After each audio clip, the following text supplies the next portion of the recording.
नमो नमः। आज शुक्रवार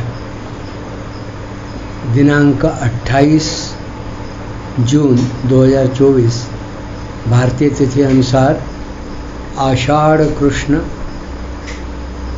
सप्तमी विक्रम संवत 2081 श्रीमद् भगवद गीता के दशम अध्याय के 37वें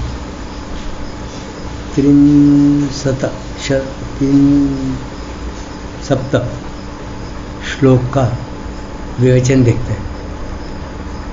वृष्णीनां वासुदेवोऽस्मि पाण्डवानां धनञ्जयः मुनीनामप्यहं व्यासः कवीनामुशना कविः। वृष्णिवंशियों में वासुदेव और पांडवों में धनंजय मैं हूँ। मुनियों में वेदव्यास और कवियों में शुक्राचार्य भी मैं हूँ। भगवान अपनी विभूतियाँ बता रहे हैं।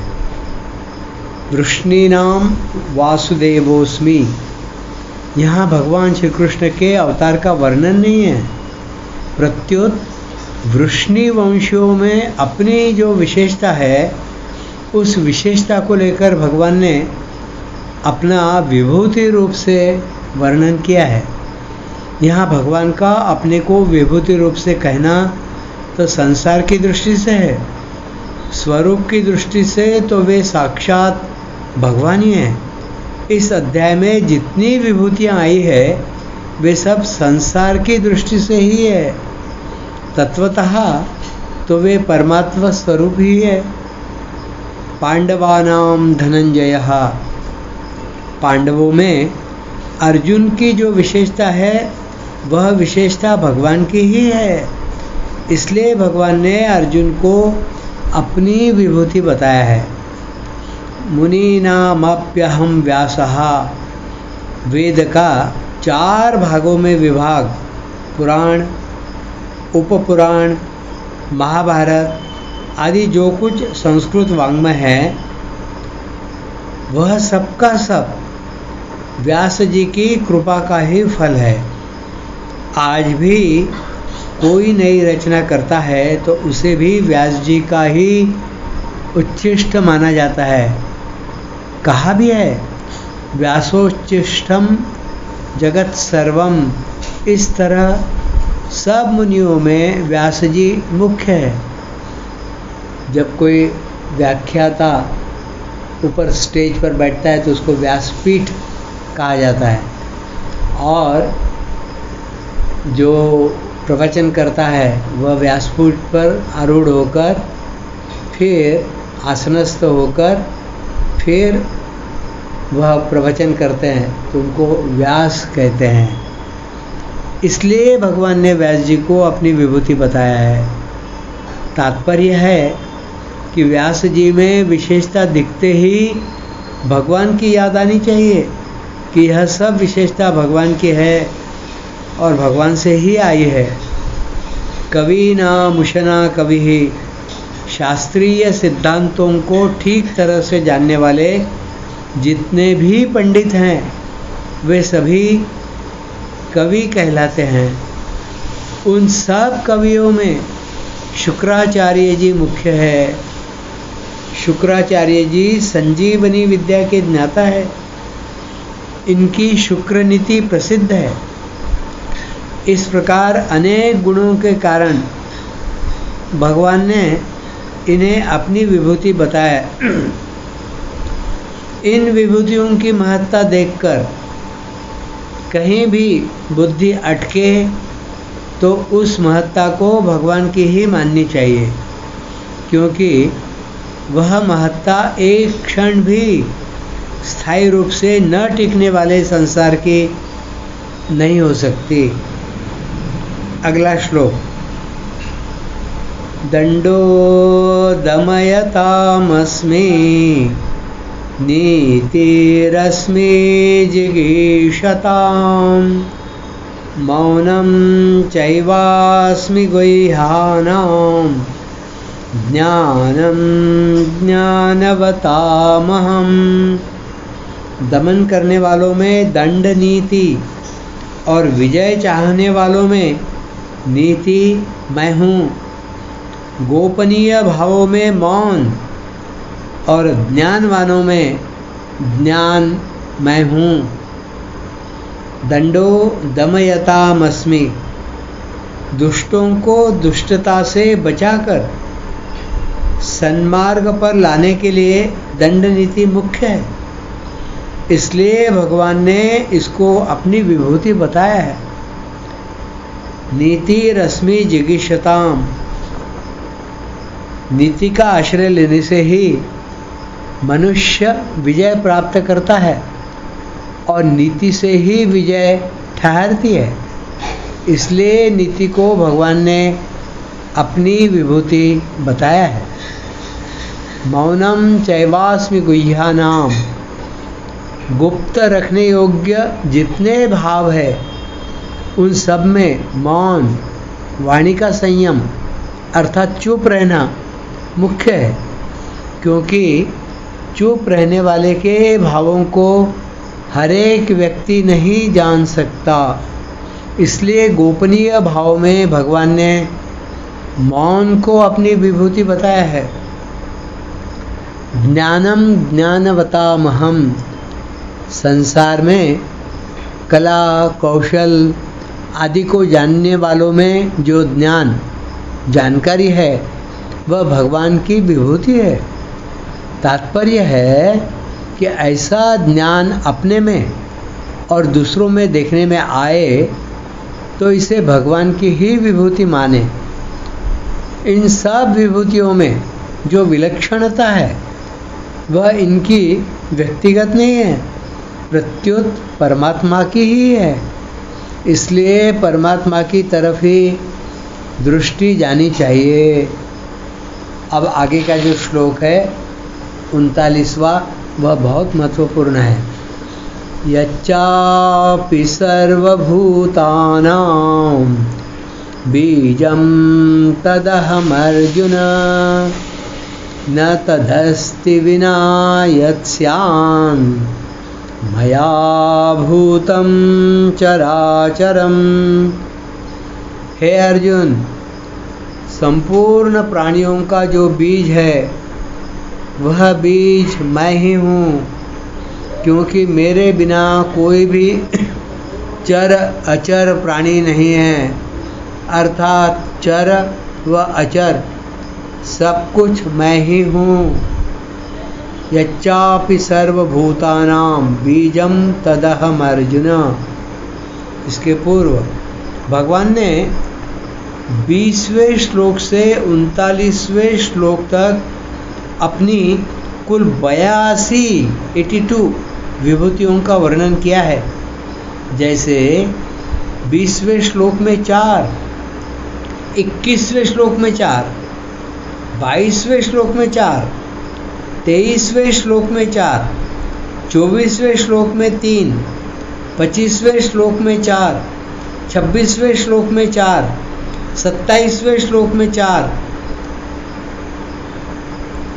27वें श्लोक में 3, 28वें श्लोक में 4, 29वें श्लोक में 4, 30वें श्लोक में 4, 31वें श्लोक में 4, 32वें श्लोक में 5, 33वें श्लोक में 4, 34वें श्लोक में 9, 35वें श्लोक में 4, 36वें श्लोक में 5, 37वें श्लोक में 4, 38वें श्लोक में 4 और 39वें श्लोक में एक विभूति का वर्णन किया है।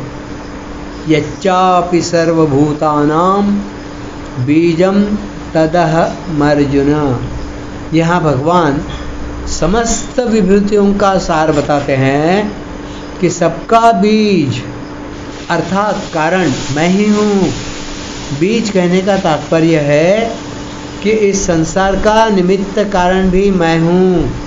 और उपादान कारण भी मैं हूँ, अर्थात संसार को बनाने वाला भी मैं हूँ और संसार रूप से बनने वाला भी मैं हूँ। भगवान ने 7वें अध्याय के 10वें श्लोक में अपने को सनातन बीज, 9वें अध्याय के 18वें श्लोक में अव्यय बीज और यहाँ केवल बीज बताया है। इसका तात्पर्य है कि मैं ज्यों का त्यों रहता हूँ, वह ही संसार रूप से प्रकट हो जाता हूँ और संसार रूप से प्रकट होने पर भी मैं उसमें ज्यों का त्यों व्यापक रहता हूँ। न तदस्ति विना यत्स्यान् मया भूतम चराचरम।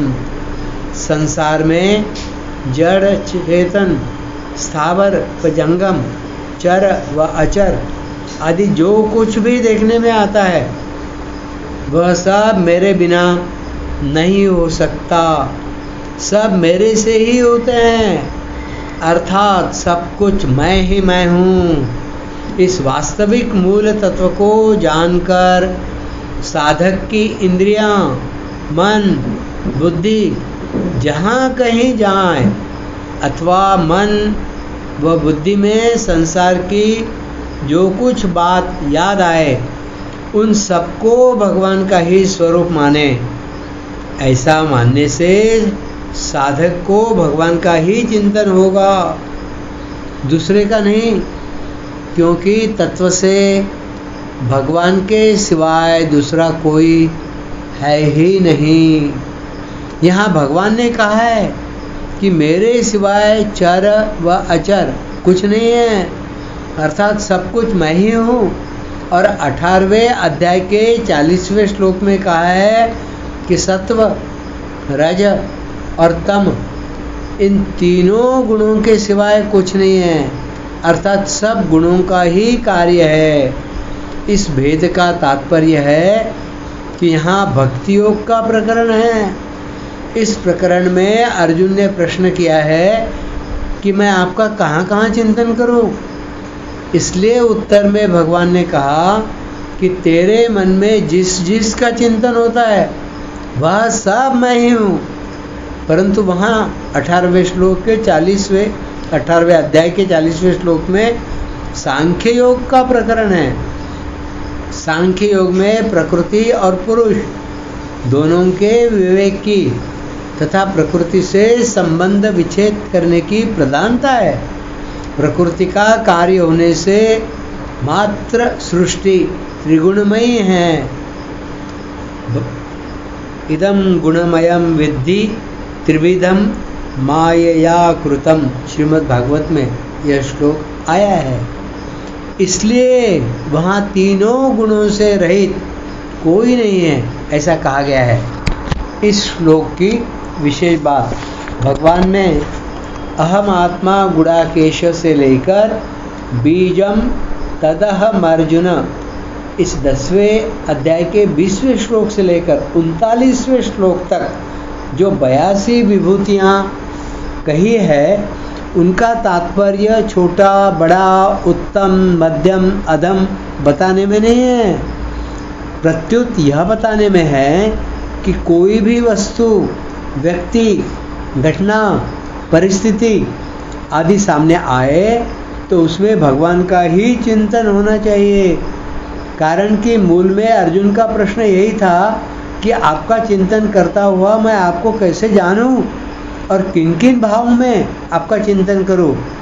उस प्रश्न के उत्तर में चिंतन करने के लिए ही भगवान ने अपनी विभूतियों का संक्षिप्त वर्णन किया है। जैसे यहाँ गीता में भगवान ने अर्जुन से अपनी विभूतियाँ कही है, ऐसे ही श्रीमद् भागवतम में 11वें स्कंद के 16वें अध्याय में भगवान ने उद्धव जी से अपनी विभूतियाँ कही हैं। गीता में कही कुछ विभूतियाँ भागवत में नहीं आई हैं और भागवत में कही कुछ विभूतियाँ गीता में नहीं आई है। गीता और भागवत में कही गई कुछ विभूतियों में तो समानता है, पर कुछ विभूतियों में दोनों जगह अलग अलग बात आई है।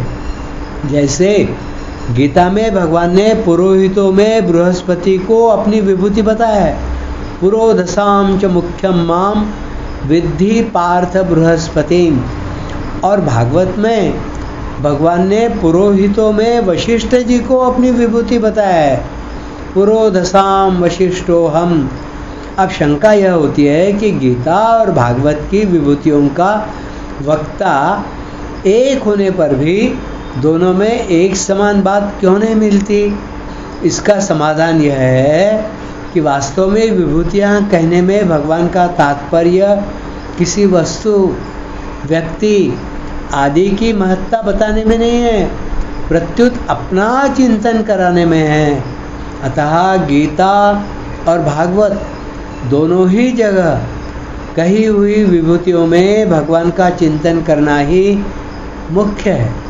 इस दृष्टि से जहाँ जहाँ विशेषता दिखाई दे वहाँ वहाँ वस्तु, व्यक्ति आदि की विशेषता न देखकर केवल भगवान की ही विशेषता देखनी चाहिए और भगवान की ही तरफ वृत्ति जानी चाहिए।